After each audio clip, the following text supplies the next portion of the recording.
As Josh Hart is starting to lose his balance before the whistle.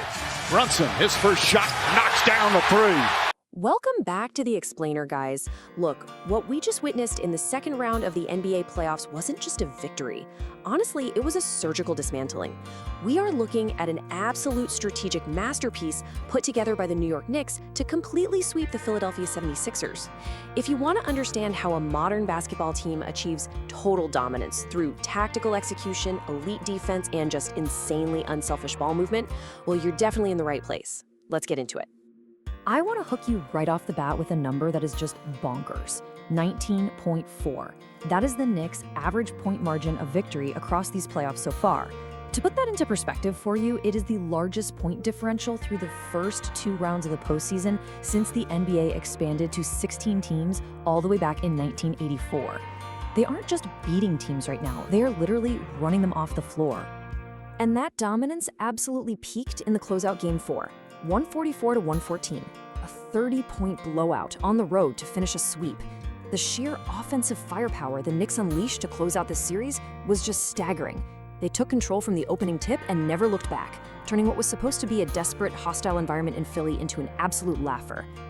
I mean, the visual proof of that early onslaught is staring right at us in this first quarter box score.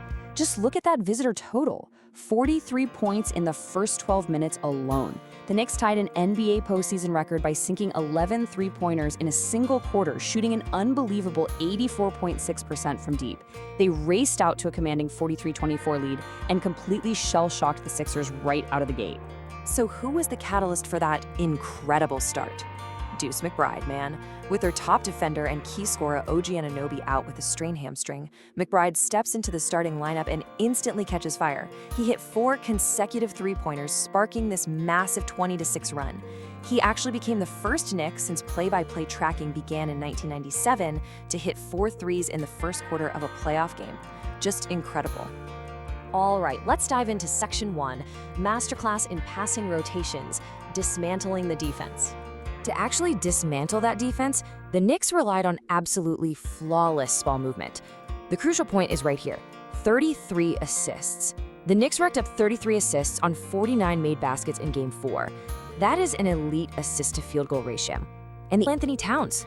Coach Mike Brown shifted Towns into a playmaking hub midway through the first round, and wow, has it paid off brilliantly. Towns dished out 9 assists in the first half alone, just constantly finding cutters and open shooters on the perimeter. And honestly, this brilliantly illustrates the tactical gap between the two teams. On one side, you've got the Knicks' flawless ball movement, racking up those 33 assists. But on the other side, the Sixers' defense.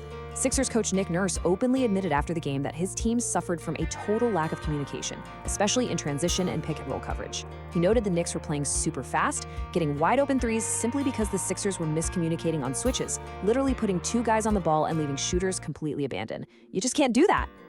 Moving right along to Section 2, Suffocating Defensive Intensity, Locking Down the Stars. You really have to listen to how Mikal Bridges described his assignment on Tyrese Maxey.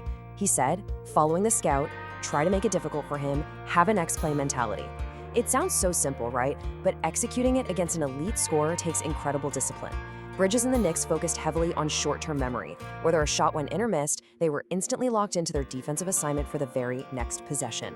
Breaking down the core components of this defensive masterclass, you see exactly what created that insurmountable energy gap Nick Nurse was complaining about.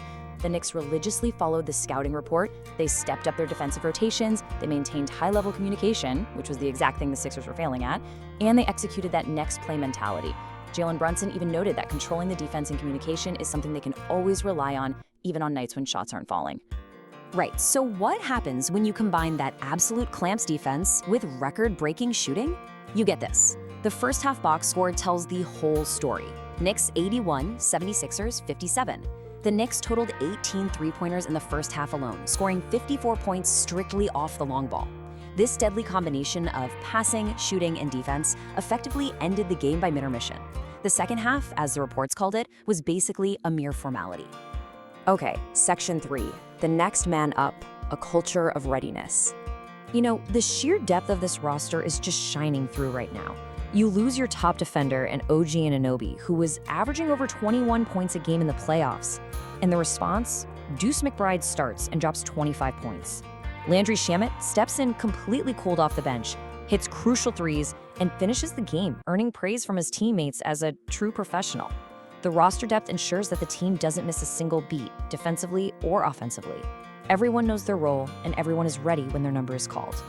And man, that level of execution completely broke the Sixers' home court advantage.